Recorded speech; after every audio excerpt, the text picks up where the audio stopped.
You are listening to a MetalExpressRadio.com interview. Enjoy. Hi, this is Mick Burgess, and I'm joined backstage at the Brudenell Social Club in Leeds with Jonas from Katatonia. How are you doing? I'm good, thank you. Tonight's the opening show of your UK tour. You must be excited at getting started. We are very excited. I mean, we just came back from a US tour, so we had a 1 week break, I think. Yeah. Just to recharge, and now we're back on the road again, so it feels really nice to be back here. Yeah. So what sort of show have you got lined up for us tonight? It's the same show that we've done now for the new album, The Fall of Hearts, that we've been doing. We started in August, I think, the touring cycle in South America, and then we did Europe, Australia, the US, and now we're back here. So. Yeah, because I know just a couple of months ago you released a great 10th anniversary edition of The Great Cold Distance, with the bonus tracks and the live recording with the orchestra. Yeah. I assume they're going to be playing a fair few songs from that as well? We always play a lot of songs off that album because it seems to be a fan favorite, and we like the songs as well. So, but it was nice to do the whole album. We've never done that. A couple of songs we've never played before live, so it was nice to get sort of a nice finish to what the album has meant for us, and to be able to play the album in full. So, and doing it with a Plovdiv orchestra as well. I mean, I've always imagined you playing with an orchestra because you've got such a big sound. That must have been a really big thrill to do that. It was. I mean, it's. I have to say honestly, it's something I never expected would happen to me and my band. But when we got the chance to do it, it was like a dream coming true. Yeah. Like to have that kind of sound behind you is amazing. So who first suggested that to you? It was our management, because they had a few other bands who had done it before, like Opeth and Paradise Lost. So, and they said it's a very. I mean, it's the orchestra is probably now kind of used to doing arrangements for this kind of music. So it was a definite yes from our side. Yeah. So did the conductor work on the orchestral arrangements, and then you had a couple of rehearsals together? Yeah, exactly. Yeah. He got the album way in advance, and then he just worked with his orchestra, see what he could do, and then we went there, I think 2-3 days before the show, and we did some rehearsals, and then just went for it. But it wasn't just The Great Cold Distance in its entirety. You played stuff from your other material as well. Oh yeah, but that was without the orchestra. So we did two sets. We did The Great Cold Distance with the orchestra, and then we played almost a full set as well with the other stuff that we had. And a couple of those songs have appeared on your latest record store day, Proscenium. Yeah. Yeah. And what else is on that record? It's just a few live songs off that, because we thought it was such a nice gig for us, and the record label wanted to put out something for Record Store Day, and usually we have like B-sides and stuff, but we didn't have this time, so we thought, why not a few live songs? And have you got any copies tonight? I don't know. I haven't got a copy myself, actually. Oh, you no. So I've seen it. I've signed it, but I don't own it. Yeah. Because you mentioned last year you released the Fall of Hearts album. This tour is in support of that. Yeah. How do you see this album as a sort of progression from Dead End Kings? I think it's a natural progression. I mean, we don't try to reinvent the wheel with every album, but we try to take the music where it wants to go, basically. So it's just a new album. We went a little bit more progressive on this one, I think. It's a little bit more, I like to say it's more adventurous, because it takes turns that you may not really think would happen, but it's basically a new Katatonia album. Yeah, I would have said progressive, and it's more atmospheric as well. Yeah, it is. A lot more light and shade. Yeah, definitely. Because the first album you've done with Daniel on drums and Roger on guitar, and I've got to say Roger's got a lovely red guitar up there. It's absolutely beautiful. Yeah. so what do they bring to the Katatonia sound? I think as soon as you start playing with someone new, first of all, they bring new energy into the band, because it's. I mean, I'm not saying that previous members have been bad or anything, but having someone new coming into the band means that they are probably hungry to go out there, and they also want to show us that they are, the right choice for us. So, and also both Daniel and Roger have exceptional skills in what they're doing. So it's we're very happy with the lineup as it is. Because your original drummer Daniel, he's been with you since the Tegas EP. Oh yeah. Did he just decide he wanted to do something? The last few tours we did with him, he was always on the phone. He wanted to go home. He had 2 kids at the time, and then they were expecting a 3rd kid. So, and he said, like, I'm not gonna be able to tour as much as you guys want to do. So it was a mutual decision. We're still very good friends. He's always checking out what we're doing, and so it's a loss. I mean, it's someone that you've played with for 16 years. Yeah. Of course, that's going to be a bit hurtful, but at the same time, we want the band to continue. Yeah. It's an understandable reason as well. Oh yeah, definitely. Yeah. I don't blame him at all. Yeah. But when Daniel came, you were actually the drummer in the band at that time as well. So did it sort of give you the chance to sort of take the band another couple of steps forward, having a full-time drummer? Yeah, that's what I always wanted, because I really love playing the drums. I'm not a very good drummer. I never had the time to practice because I didn't even have a kit of my own. So we always were on the lookout for the perfect drummer. We tried a few, but it wasn't until Daniel came along that we felt like, this is the guy, and now we can actually focus on being a live band. But because when I was playing the drum, we rarely played live. You were just more a studio band. Yeah. You had Dan Swano as well, didn't you? Yeah, he was playing on just an album because we needed someone better than me. Is that the main qualification to be drummer in Katatonia? You've got to be called Dan. Yeah, it looks like that now. Yeah. I mean, moving back to the Fall of Hearts. I mean, when did you start working on that record?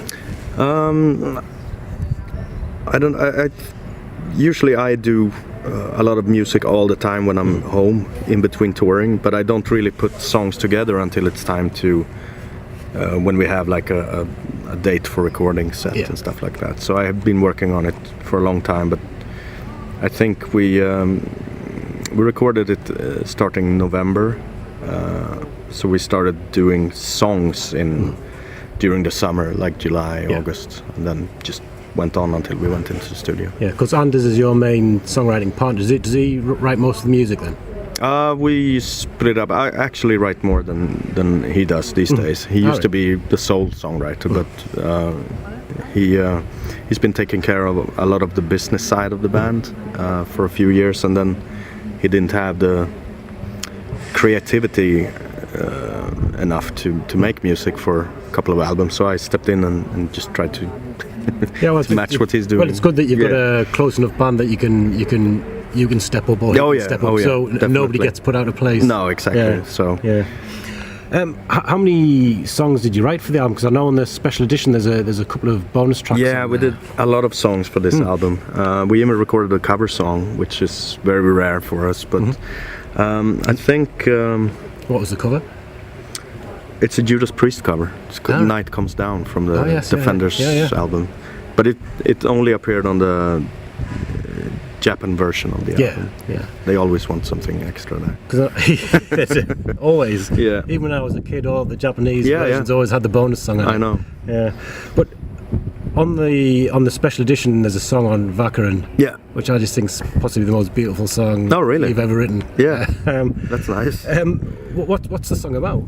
It's it's hard to say. I mean, first of all, it's sung in Swedish and written in Swedish. I've never done that before, so it was an experiment basically. That gives it a real poetic feel. Yeah, I think so. Yeah.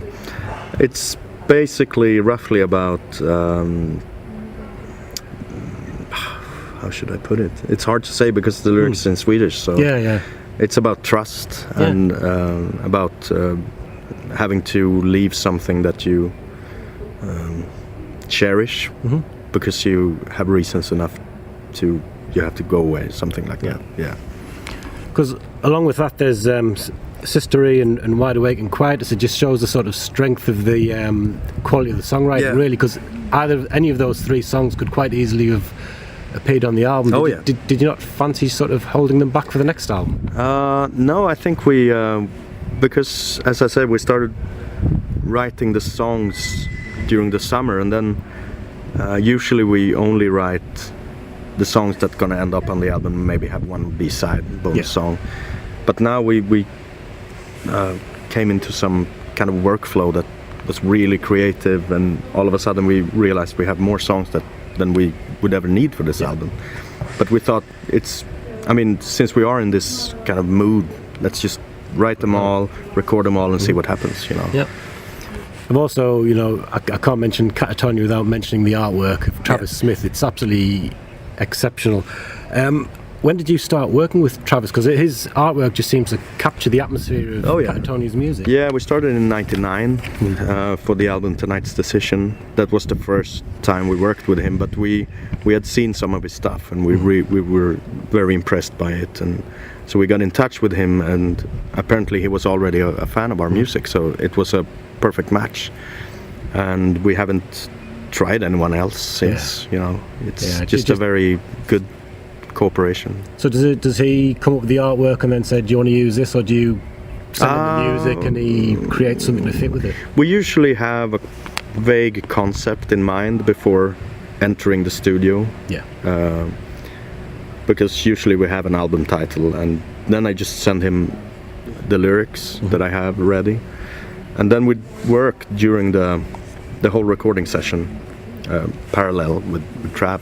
So we do music, and then we record the music, and we work with him just to be able to see like any shifts in the recording session. It's like, oh, this song turns out different from what we thought it would be. So we have to sort of explain that to him. Like, there's, like you said, light and shade. We want that portrayed also in the artwork.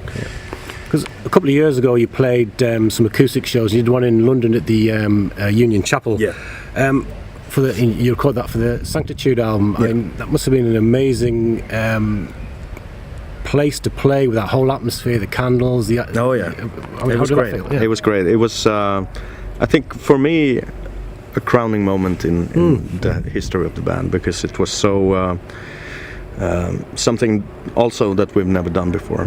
And the first few shows we were all very nervous, like, how's this gonna pan out, not only for ourselves, like playing this kind of very naked, sparse environment, musical environment, but also what's the audience reactions gonna be like. We don't know, but I think London was the last show we did here, but London was the day before that. So by then we had already embraced the whole idea, and it was a very, very nice, fine moment in my career. Racing hard on that is just exceptional. It's a beautiful piece of music. You've also, you do like sort of doing, different takes on your music, because Dethroned and Uncrowned again was a great reworking of Dead End Kings album. I mean, who sort of came up with the idea to do that first? The idea came from, it was just by chance, actually, because when recording Dead End Kings, at some point our engineer muted the drums and the heavy guitars, just to see what level the keyboards and stuff's going to be on. And we said, like, oh, that sounds like a totally different album, because you can hear so much going on in the background that you can't hear when everything is loud. And so that's when we started thinking, like, just as a joke, basically, like, we could actually just turn off the drums and the distorted guitars, and we would have another album. And then we accidentally mentioned it to the record label, and they were like, wow, that's a great idea. So it was by chance, basically. Well, that's sometimes how the spontaneous ideas come, isn't it? Totally. So it's totally no preconceived ideas. No. We didn't have a cunning plan or anything. It was just by chance. Were there any that were quite difficult to sort of work on, to strip back to the bare bones? Was it? I mean, we had to do a few. We kept everything as it was, but we added like acoustic guitars and some extra keyboards. So I think most of it worked really, really well. It took not as long time as we expected it to be. I mean, it's not fully re-recorded. It's just some stuff added to it, and we thought it's going to take some time, but it went by pretty fast in the studio. And you did those through Pledge Music as well. Yeah, that was a great idea putting it. Yeah, because we didn't have a budget for it. The record label were totally into the idea, but our contract says like, oh, we were going to do a full-length album every whatever. But when we wanted to do this, they said like, okay, we can't really give you money for it, but so we had to do this pledge campaign, which was also a first-time thing for us, but it worked really well. Yeah. That's when you see what fans are actually, what the music means to a lot of people. Yeah. The bonus track on the record, the Act of Darkening, you didn't rework that because you really didn't need to, because it was acoustic anyway. Yeah.